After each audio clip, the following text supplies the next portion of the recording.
Selamat malam nih, Dokter Daeng. Kita Malam, jumpa lagi malam nih, Kang Adi ya. ya sebagai Ketua Umum PBID ini. Saya ingin memulai diskusi malam ini. Kok sepertinya ramai banget ya ini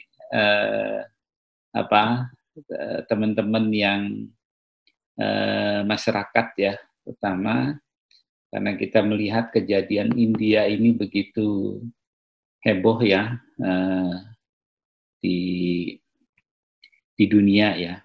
Oh ya pemirsa, saya perkenalkan dahulu, ini Dr. Daeng Muhammad Fakih. Beliau adalah Ketua Pengurus Besar IDI 2018 sampai 2021. Nah, ini kita akan berbincang malam ini, bincang yang ringan tapi cukup menggelitik kita semua ini ya. Bagaimana ini angka COVID masih lumayan tinggi enggak ini Pak Ketua Umum? Masih di angka 6 ribuan ya. 6 ribuan ya. Ya, seputaran itu masih ini, jadi harus tetap kita waspada, hati-hati. Baik. Nah, kalau saya melihat kejadian-kejadian yang belakangan ini di India, ya itulah yang mesti kita antisipasi pencegahannya yang paling penting. Walaupun dengan vaksin kita sudah merasa aman, tapi nanti kita jadi lalai nih, Pak Ketua Umumnya. Nah, ini juga, vaksin ini kan belum semuanya buat masyarakat nih. Kira-kira nanti mungkin yang perlu kita dorong adalah pemerintah untuk memvaksin semua orang ya.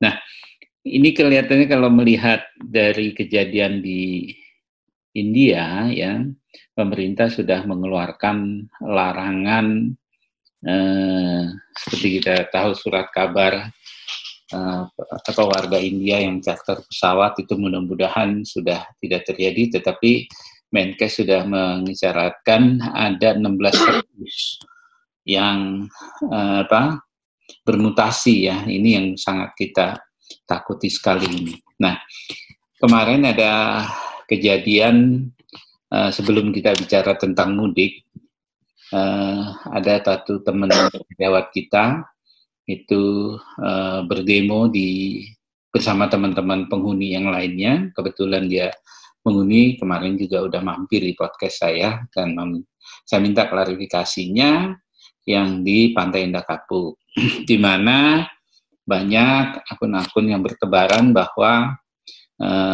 tidak mematuhi protokol kesehatan tempat isolasinya. Mungkin nanti ini saya sih sudah menghimbau bahwa podcast saya itu untuk kita sama-sama peduli, Pak.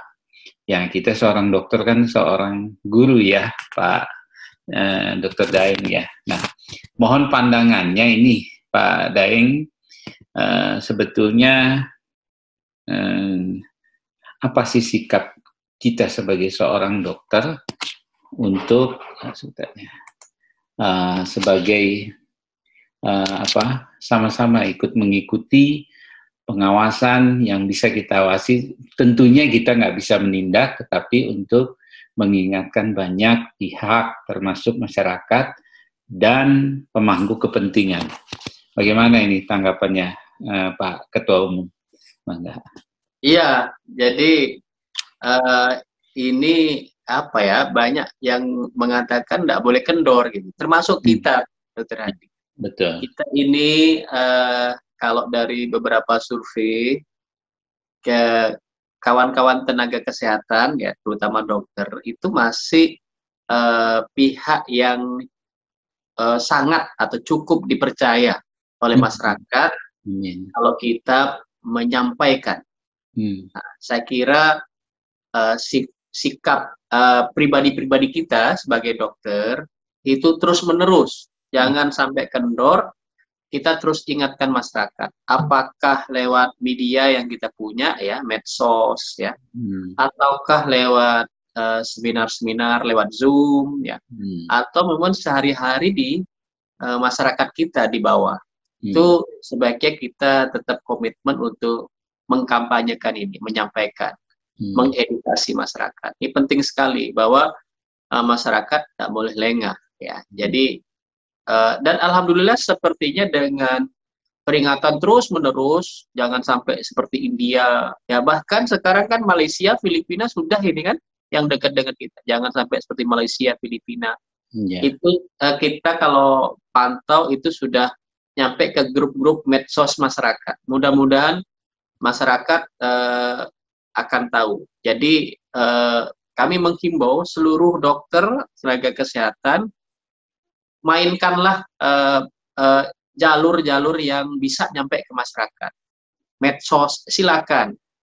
Itu mainkan media, Zoom, ya, atau kegiatan-kegiatan yang lain yang bisa berhubungan dengan masyarakat, itu manfaatkan. Tetapi berilah informasi ke masyarakat, informasi yang benar, sesuai keadaan yang real. Kemudian masyarakat juga diberikan harapan, Dokter Adi. Nah, ini penting nih. Kita ceritakan kondisi yang real, tapi masyarakat juga diberikan harapan. Harapannya apa? Kalau masyarakat tetap tidak kendor, tetap disiplin, maka harapan yang kita sampaikan ini Indonesia insya Allah tidak akan seperti India, insya Allah tidak akan seperti Malaysia dan Filipina. Kami masih berkeyakinan karena kalau melihat India, Dokter Hadi, itu katanya ada 5 faktor ya yang menyebabkan ya kendornya protokol kesehatan, kemudian euforia vaksin, kemudian ada event pilkada, acara keagamaan, ada mutasi. Itu sebenarnya kalau diperas jadi satu itu adalah disiplin terhadap protokol kesehatan sebenarnya. Kalau protokol kesehatan masih kuat, itu faktor-faktor yang lain itu saya kira tidak akan terjadi. Jadi memang intinya di kekendoran terhadap disiplin kesehatan. Nah, secara organisasi memang kewajiban kita untuk mengingatkan melalui advokasi kepada Satgas, kepada pemerintah, kepada ormas-ormas untuk ayolah ini masyarakatnya, kalau kita di keagamaan itu umatnya ya, umat yang di agama Islam, umat di Kristiani, di Katolik, di sama-sama kita jaga. Dan saya kebetulan secara organisasi kami sudah beberapa ketemu, Dokter Hadi, ke NU ketemu, ke kawan-kawan Muhammadiyah ketemu, ke Permabudi kita ketemu untuk sama-sama lah memberikan dukungan kepada umatnya supaya tidak kendor ya. Kalau ini kita terus melakukan dan prokes kita itu kuat ya, saya masih berkeyakinan karena kita sudah melampaui peristiwa yang di bulan November. Desember, Januari itu kita sudah melampaui itu. Mudah-mudahan kalau kita disiplin masyarakat ini terhadap prokes, ya kita punya keyakinan tidak akan sampai seperti India. Ya. Ini yang harus kita jaga, tidak seperti India. Jadi aktivitas kita aman karena produktif, karena apa? Karena protokol kesehatan kita tetap kita jaga secara disiplin. Nah, inilah tugas kita sebagai guru ya, karena dokter itu kan sebagai guru ya, Pak. Betul, betul ya. Jadi inilah COVID ini, peristiwa pandemi dan wabah ini, Dokter Hadi, ini sebenarnya lebih menjelaskan kepada kita semua sebagai dokter, harus menyadarkan lah bahwa sebenarnya dokter itu yang penting harus bertindak sebagai guru. Amin. Bukan hanya bertindak sebagai penyembuh. Gitu.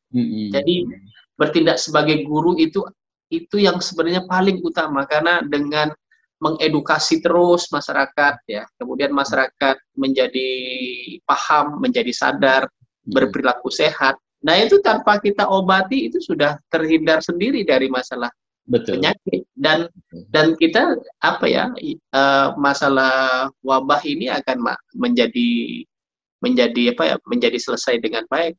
Kalau kita bicara di India, Dokter Hadi, itu menjelaskan bahwa memang vaksin itu tidak satu-satunya gitu. Jadi harus kalau saya sering bilang tuh harus double protection dengan protokol kesehatan. Jadi duet maut nih Dokter Adi, kalau kita divaksin, kemudian protokol kesehatan tetap disiplin, itu duet maut supaya kita cepat menyelesaikan pandemi. Kalau saya melihat Pak Ketua Umum, saya juga pernah kemarin sebelum puasa ya, saya hampir berjalan, dengan naik mobil sendiri 2.500 kilo sampai ke daerahnya Pak, tapi nggak sampai Maduranya lah ya, sampai Surabaya. Malang belum. Karena waktu itu udah keburu dipanggil lagi tugas rumah sakit, jadi saya berjalan bersama naik mobil lewat darat sambil orang tua 10 harian lebih ya. Nah itu semua memang ekonomi ini agak restriksi ya, karena saya di mall kasihan juga ya. Terus tapi kalau di pasar sih ramai, saya melihat banyak sih yang memakai masker ya.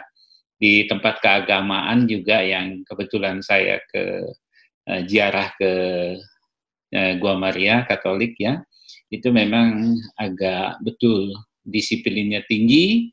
Saya mau masuk saja ditanya sudah vaksin belum. Oh ya, kebetulan saya dokter, kebetulan saya bisa tunjukkan sertifikat saya dan dicek suhunya, alhamdulillah lolos bisa masuk ya. Tapi memang kasihan banget semuanya melihat ekonomi itu kontraksi ya.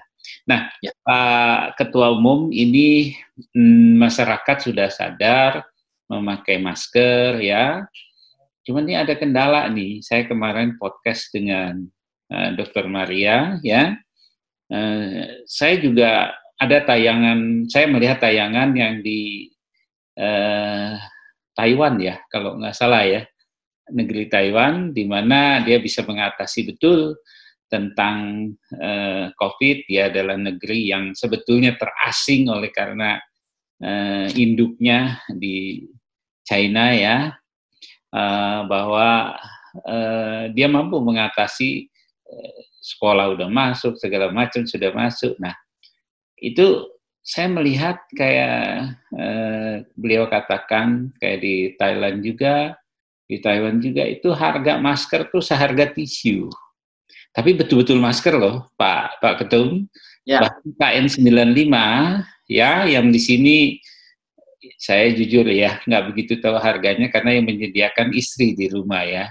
Maka yang ini ya, tetapi kita hampir 5 kali lipat harganya. Nah ini sebetulnya kan vaksin memang salah satunya, tapi kita tahu vaksin itu paling bisa menjangkau baru berapa juta penduduk ya. Targetnya hampir 200 juta lebih, ini agak berat buat kita. Nah, tapi yang paling penting adalah pemerintah sudah sangat berusaha untuk memvaksin rakyatnya ya, dan memang agak sulit mendapatkan tentang vaksin yang betul-betul sudah mendapatkan sertifikat ya, seperti itu.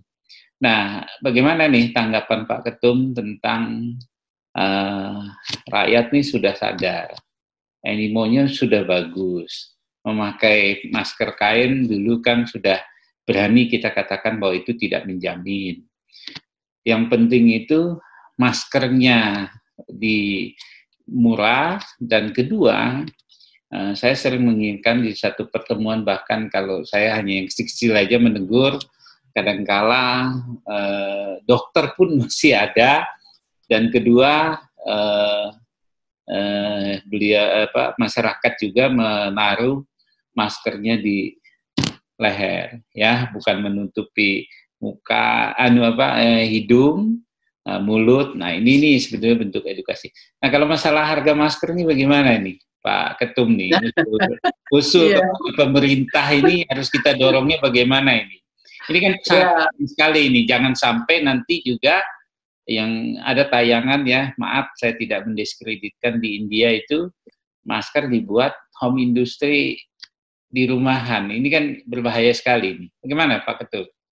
Ya, Ya, jadi nih Dokter Adi, jadi sebenarnya ini kita berangkat eh, dalam program penguatan protokol kesehatan ya.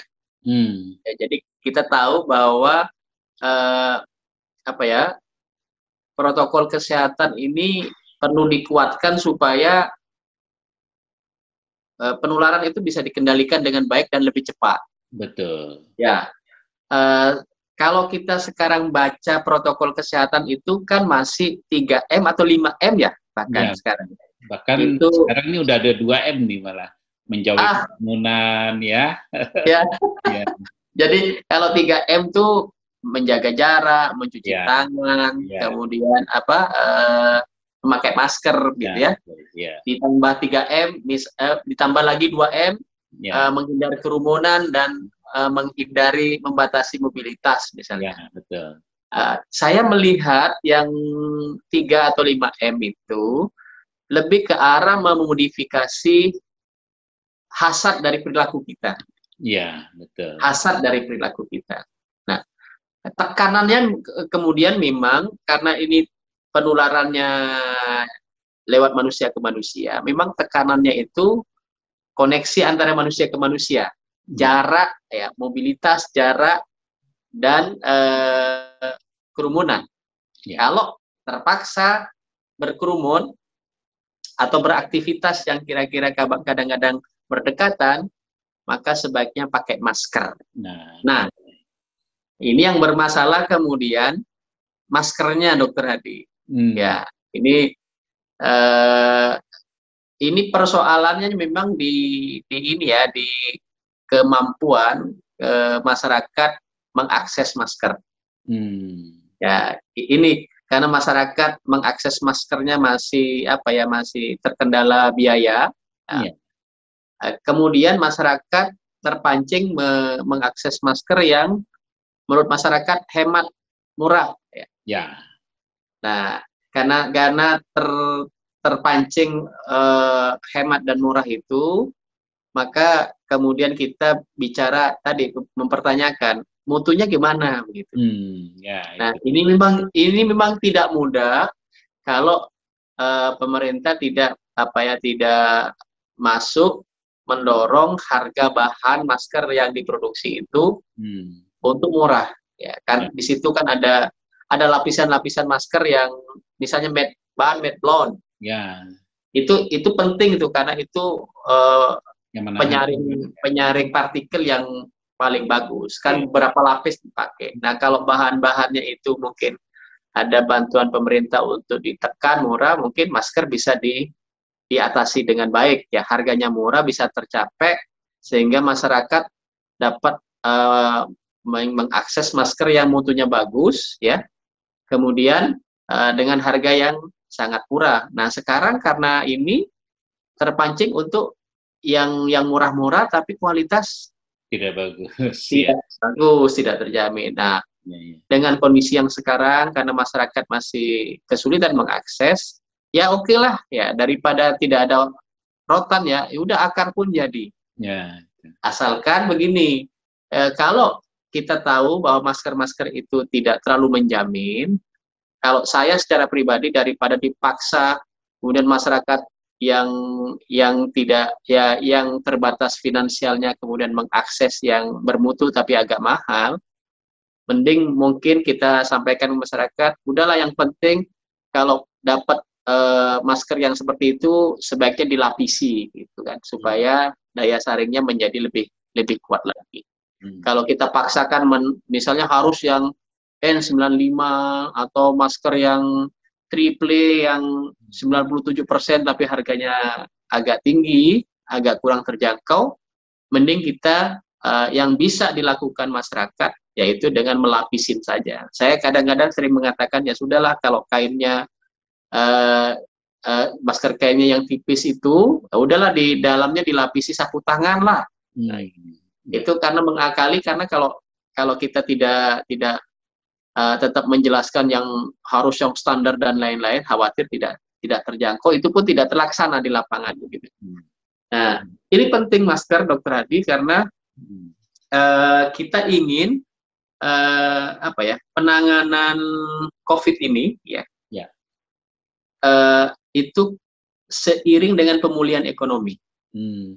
Nah, karena penanganan COVID ini, tadi Dokter Adi kan bilang kan, ini ekonomi kita sudah carut marut, masyarakat kasihan sekali. Ya. Betul. Kalau ini tidak, penanganannya tidak berjalan simultan antara penanganan dan pemulihan ekonomi, masyarakat yaitu pilihannya mati sama COVID atau mati sama ekonomi kan gitu. Ya, jadi harus dua-duanya. Karena harus dua-duanya, maka mau tidak mau ada pelonggaran aktivitas produktif, Dokter Adi.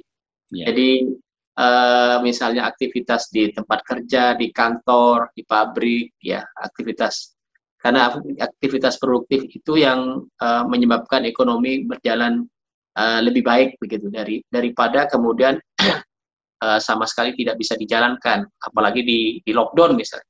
Nah, dengan pelonggaran seperti itu, maka memang seharusnya ada komitmen bersama. Ini yang penting, Dokter Adi. Ini yang sering disampaikan oleh kita sebagai profesi, harus ada komitmen bersama. Komitmen bersama itu bukan pemerintah loh, bukan hanya pemerintah, ini kan masyarakat. Kita semua. Hanya menafsirkan ini pemerintah. Enggak, bukan. Jadi kita sebagai penyelenggara. Gitu.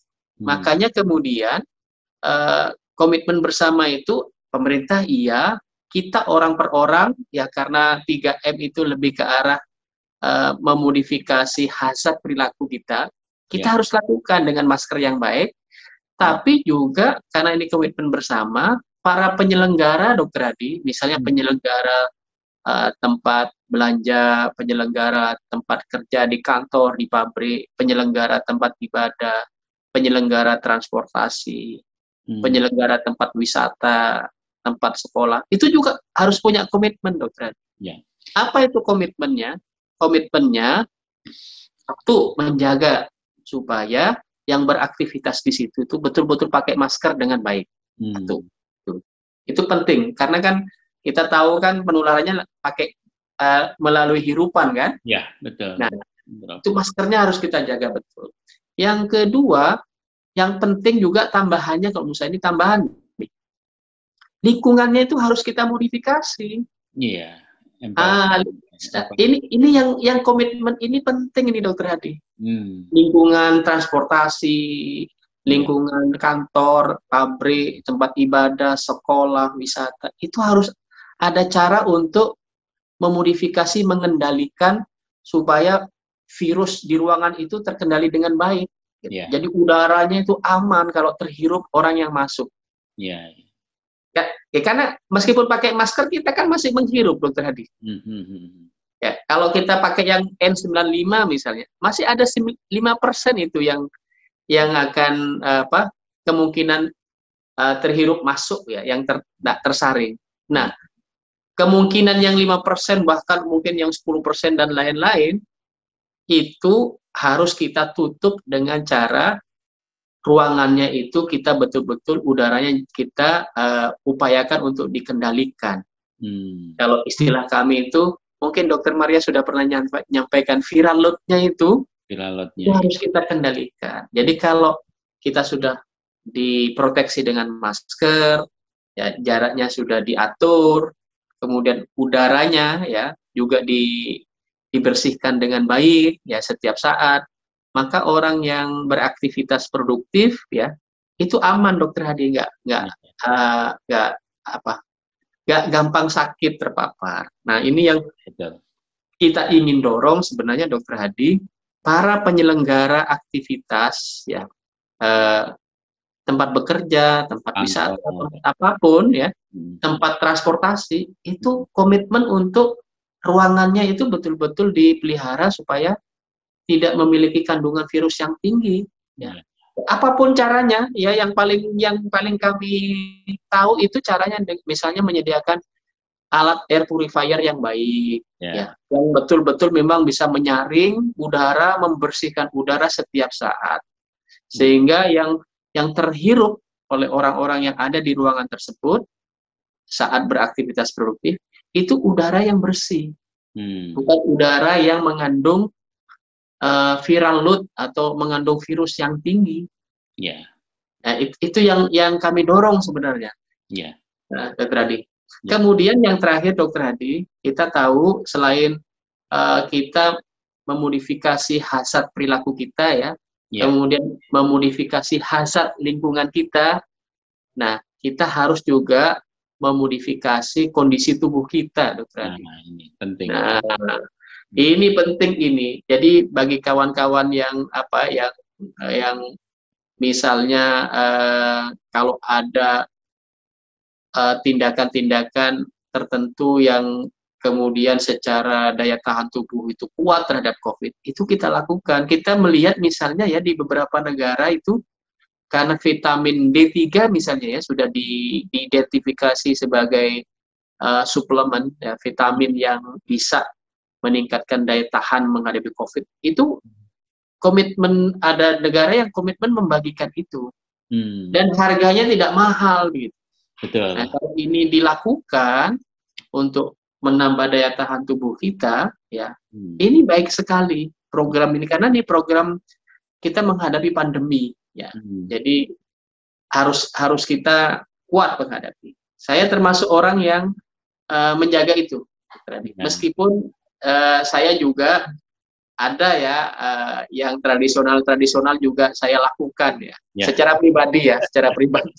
Betul. Secara pribadi ya, tidak bisa dihindari karena ya kita dari turun menurun diajari misalnya seperti itu ya kita kerjakan. Tetapi yang secara ilmiah kedokteran ya kita juga kerjakan. Ya ini udah perilaku ya, terus dari stakeholder berbagai macam ya. Ya. So, pemerintah nih kalau bisa ya masker disediakan yang bermutu dan murah. Ya. Kalau bisa kita udah mulai mengusulkan kepada Kementerian Perindustrian atau apa yang betul-betul bagus. Dan ketiga mungkin yang paling penting ini ada HEPA filter yang masih menjadi barang-barang mahal ya. Nah itu yang mungkin bisa kita produksi secara baik dan benar. Ya. Nah mungkin itu yang di rumah-rumah sakit, di kantor. Saya sering loh ya kalau saya ke bank atau ke tempatnya itu ruangannya dia di ruko, karena saya harus ke situ, saya pakai masker terus terang aja berlapis ya. Terus kedua saya suka iseng sama satpamnya, Pak, ini kan AC-nya nih dingin sekali nih ya. Kenapa nggak dibuat penyedot, saya bilang, dan kalau bisa ditambahkan air purifier. Siapa nanti, dia tahu saya dokter, siapa dokter nanti saya sampaikan sama pimpinan. Nah ini yang mungkin Pak Ketum sudah selayaknya mungkin yang tadi perbincangan kita di awal tentang bagaimana kita diposisikan sebagai guru. Ya, tapi tidak mengecilkan guru yang lain loh ya. Karena ini kita dianggap paling tahu tentang siklus kesehatannya. Tapi kita juga dengan teman-teman sejawat, apalagi ya guru besar yang ngomong ya, dengan penyampaian yang paling lugas, yang dimengerti oleh bahasa yang membumi. Nah ini kepada bahasa-bahasa daerah juga ini banyak nih Pak Ketum, mungkin nanti tadi berupa media sosial yang kita dengungkan adalah seperti ini. Ini juga merupakan perbincangan kita ini akan didengar dan akan saya sebarkan ke masyarakat umum ya. Yang paling penting tadi yang Pak Ketum katakan ini udah banyak banget ya, yang bahasa yang membumi tentang bagaimana kita proteksi terhadap COVID-19 nih. Nah, pertanyaan terakhir nih, Pak Ketum, bagaimana nih pendapat Pak Ketum sendiri tentang masyarakat dilarang mudik oleh pemerintah? Karena memang ini sebetulnya tujuan pemerintah menjaga agar masyarakatnya itu betul-betul upaya sekuat mungkin untuk tidak sakit. Bagaimana Pak Ketum? Mohon ini mungkin. Ya, jadi ini Dr. Hadi memang agak berat ya bagi masyarakat, termasuk bagi saya ya, bagi kita semua lah. Karena apa? Karena ya ini berkaitan dengan budaya, ya, berkaitan dengan kebiasaan. Ini memang kita akui berat ya, tapi masyarakat barangkali perlu juga mencoba ya melihat sisi lain. Bukan kita ingin apa istilahnya menghentikan atau merubah budaya, tidak ya, tapi kita ingin satu hal yang mau kita dorong, yaitu menjaga keselamatan. Siapa keselamatan, siapa yang dijaga? Keselamatan kita semua. Nah, ini masyarakat yang mungkin perlu melihat dari sisi itu. Kalau kita bandingkan sisi keselamatan masyarakat banyak dengan mungkin budaya, mungkin yang kita pilih pertama adalah keselamatan. Jadi tidak benar kalau ada isu yang mengatakan pelarangan mudik ini untuk menghentikan atau merubah budaya dan kebiasaan. Itu sama sekali tidak benar. Tapi ini kita mendorong untuk bagaimana kita menjaga keselamatan. Karena sekali lagi, kejadian-kejadian seperti ini sudah terjadi di India, negara lain. Dan sekarang ini dalam 3 hari ini terjadi di negara tetangga kita, Malaysia dan Filipina. Nah, dan satu lagi sudah pernah terjadi pada diri kita juga, Dokter Adi. Diri kita sendiri itu sudah pernah terjadi di bulan-bulan Agustus, bulan Oktober, dan terakhir bulan Desember itu terjadi. Saya begitu Pak Ketum ngomong di bulan itu, kayaknya saya merinding ini. Kenapa? Iya. Karena saya setiap malam tuh ditanyain ada ICU tidak, Dok? Betul. Ini kita kan yang dokter itu kan, apalagi kan yang aktif di perlindungan tenaga kesehatan, itu pasti akan banyak ditanyai tentang rumah sakit mana yang masih ada bednya, ICU mana. Itu kalau itu terulang kembali, masyarakat kasihan begitu. Keselamatan itu yang harus kita jaga. Jadi peristiwa di negara-negara lain dan peristiwa di dalam negeri sendiri yang sudah kita alami 3-4 kali. Nah, itu jangan sampai terjadi, bahkan mungkin kita khawatirkan lebih besar dari itu. Itu yang harus kita bayar adalah nyawa-nyawa saudara kita. Bahkan mungkin nyawa kita sendiri, nyawa-nyawa keluarga kita, orang tua kita, anak kita. Itu yang harus kita berpikir dari sisi itu. Sehingga kalau kita berpikir dari sisi yang mungkin untuk kemaslahatan ya, menjaga keselamatan, mungkin kita akan merelakan gitu. Kita melonggarkan hati kita untuk sementara kita menahan diri ya. Jadi kalau yang Muslim lagi berpuasa ini kan sudah paham puasa itu melatih untuk menahan diri ya. Jadi mudah-mudahan ini masyarakat bisa memahami apa yang disampaikan oleh pemerintah. Oke. Pak Ketum, ini udah hampir 30 menit lebih nih kita nggak sadar. Iya. Nah, kalau bisa saya pesan dari Pak Ketum ini untuk teman-teman seluruh Indonesia, terutama dokter ya, dan kita tidak eksklusif juga, dokter gigi, perawat, bidan ya, dan tenaga kesehatan lainnya yang sebetulnya kita masuk ke dalam tenaga kesehatan. Cuma dokter memang tersendiri, tetapi kita semua bekerja sama. Mungkin untuk menghimbau masyarakat atau apa di kesempatan, mungkin Pak Ketum ada pesan buat disampaikan oleh teman-teman semuanya ya. Kita ini bersaudara di dalam profesi tenaga kesehatan. Silakan Pak Ketum. Ya, Dr. Adi, yang pertama ini kasus sudah menunjukkan agak naik. Ya. Saya minta kawan-kawan dokter dan tenaga kesehatan lainnya tetap hati-hati, waspada. Ya. Kalau ada masalah sakit, cepat menghubungi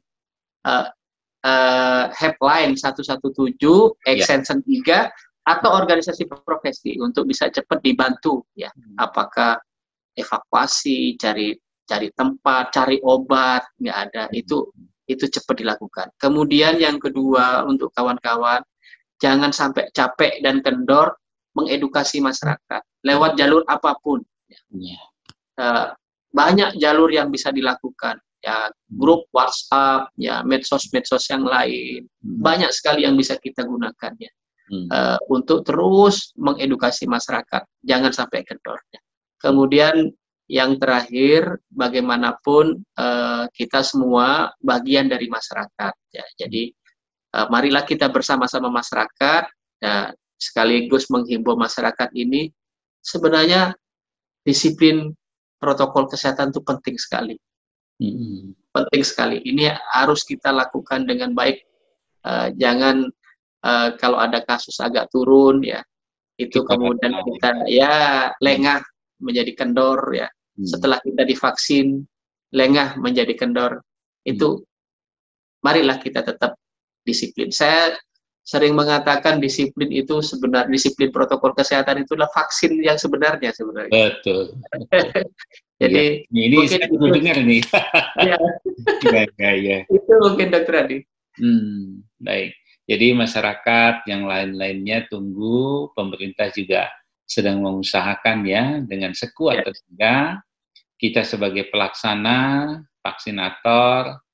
Nah ini besok saya di Dadap sini di daerah saya ada 1.000 orang vaksin kedua.